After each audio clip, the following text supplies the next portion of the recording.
to deal with it, but again, you can deal with it administratively just by asking the magistrate or the staff to come and tell this is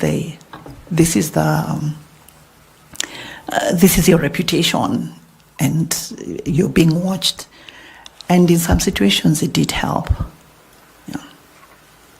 As a follow-up question, the position you have applied for is of very high public scrutiny. Mm-hmm. And remember, a year ago, before you left office, yes, the High Court issued orders to freeze your personal accounts. Yes. And those of the law firm associated with yourself. Yes. That is Amadi and Associates Advocates in relation to a gold scandal. That's correct. It is alleged that you and other persons who are at the center of the gold scandal defrauded a British citizen of more than $100 million paid to the purchase of 1,500 kilograms of gold. That's correct. Which it is said you were to deliver in exchange for the payment. These are serious allegations.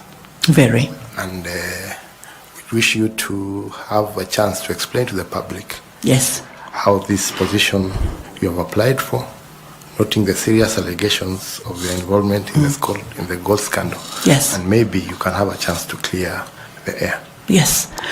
It is true that there was an order that was issued freezing my account, and I agree with you that the allegations are extremely serious. My response is this, that there was actually no reason for me to be in that case and named as the first respondent, because the firm that is involved, I resigned from it in 2014. And I was very busy in the judiciary. There was no time even to go and, get into any kind of practice. So for me, it was a malicious attack, and which is something that is, when you're in public service, you must be ready for. Public service at certain levels is not for the faint-hearted. So it was an attempt to shake me, an attempt to mudsling my reputation, because I've upheld my integrity. I do not have skills in gold trade, and I had nothing to do with it. In fact, for the interest of this commission, I came with copies of the decision of the High Court that vitiated the decision freezing my account, and also the decision of the Court of Appeal, which agreed with the High Court and basically found that I had nothing to do with it. So I have the decisions which I can share with the Secretariat if need be. Thank you. Thank you, Chair. Thank you. You give a copy of that decision to the Secretariat. The gentleman behind you. Yeah. Thank you very much. Thank you very much. Bwana Tanui, FCPA. Oh, sorry, Professor Adams. Professor Adams, sorry about that. Thank you very much, Chair. Madam Amadi, you are seeking to go to a very high voltage position. You have just come from a high voltage institution where you served as the accounting officer under 3 chief justices post the 2010 Constitution. And just like where you seek, there have been questions on the judiciary. The position you held, you finished 10 years. Some people were not lucky. Where you are going, most of them usually also end up finishing their terms. And even when they finish, the country is usually divided as to whether they are a hero or a villain. Looking back to the institution you have just come from, bearing in mind that there was the Ringera team, that there was the radical surgery, that there was the vetting board, And still questions arose, still arise to this day on that judiciary. Looking back on your service, is there anything you would do differently in terms of promoting institutional integrity in the judiciary? Looking and reflecting now that you have exited. Yeah. Thank you very much. Indeed, I have come from a very high voltage position, and I was very conscious of the fact that IEBC is also very high voltage before I consulted within myself and decided that I wanted to give it a try. I don't know whether it's because I'm used to it, but I know that I've been tested and I have been tried, and I've undertaken high voltage national processes relating to the transition of two presidents in this country. And I did it successfully under immense pressure. I never lost my composure. I never lost my comportment, and it's because I have a very high self-awareness. And for as long as I'm following the rule of law, it really doesn't matter. I applied knowing that IEBC is one of the most vilified institutions in this country, either as by way of perception or whether it's real, whether the things that IEBC is accused of are true or not true. I can't sit here and say that this is what they did wrong, but I know that I'm able to take pressure, and I know that I have very high emotional intelligence.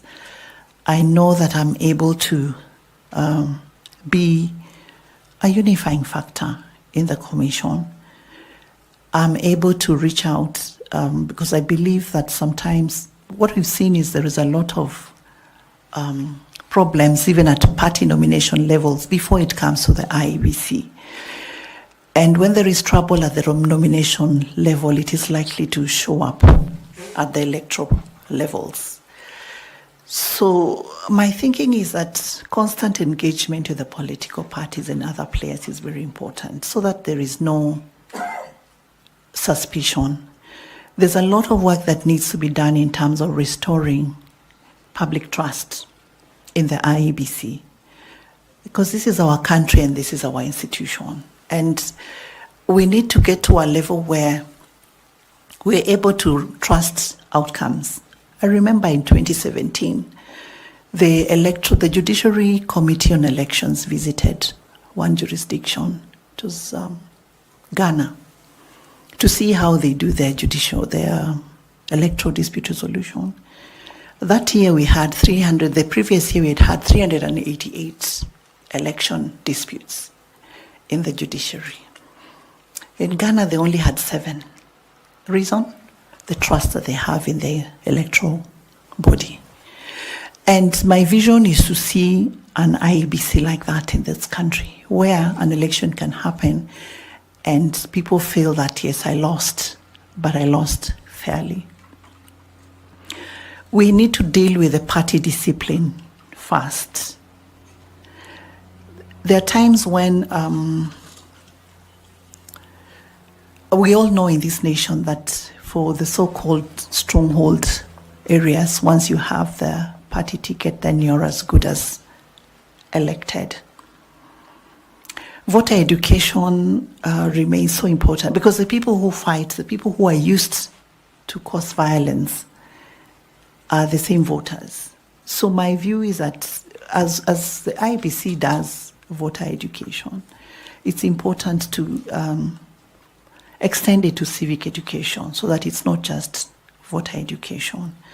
We've also placed a very high premium on the presidential election because ordinarily you'll find that a lot of the other positions are not so hotly contested as the top position.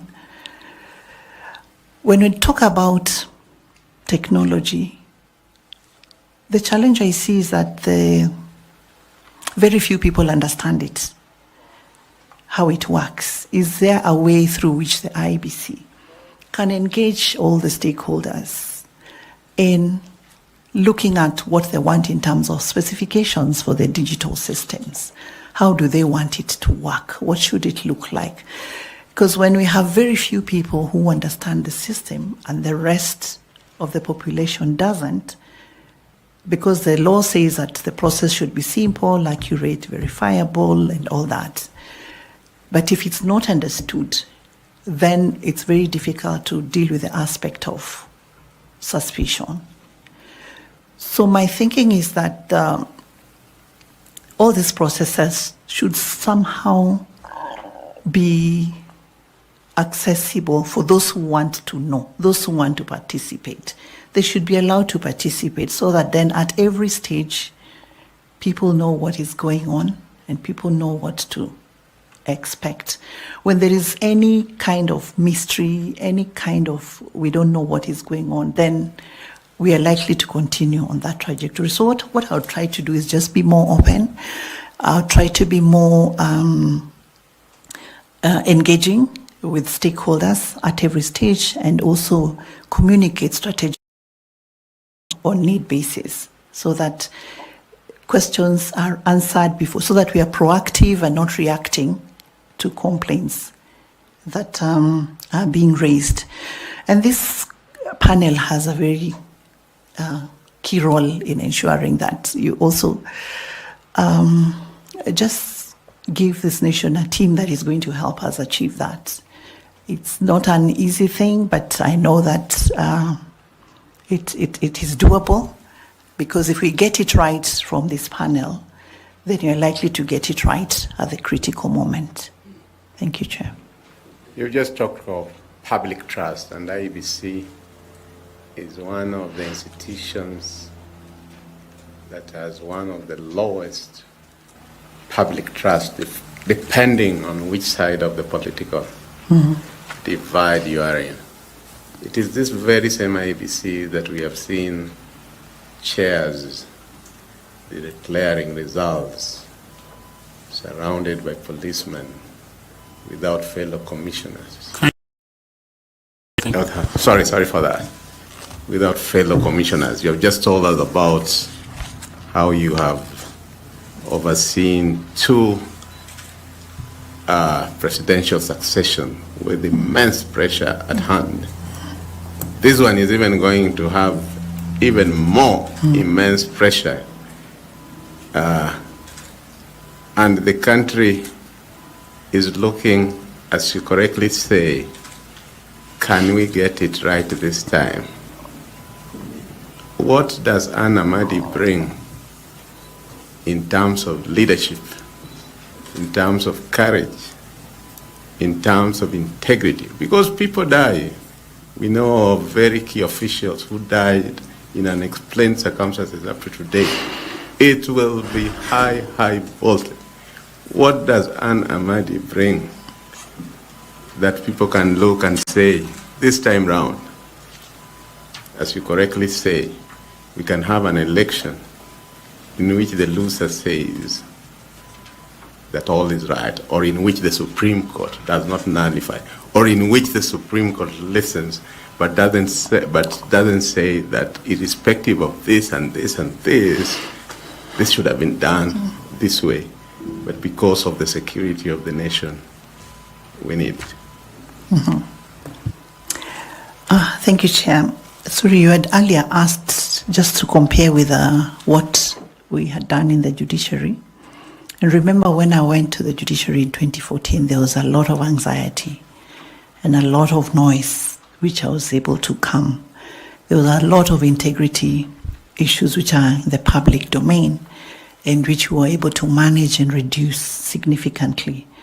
If you look at for example, the audit queries we had back then, over 50. By the time I left, we were getting only 5 audit queries, which could be explained. So I bring that, the issue of following the law, keeping people informed, being open, being transparent, and just ensuring that you're moving along with everybody. The issue of pressure, the high pressure, I thought about it, and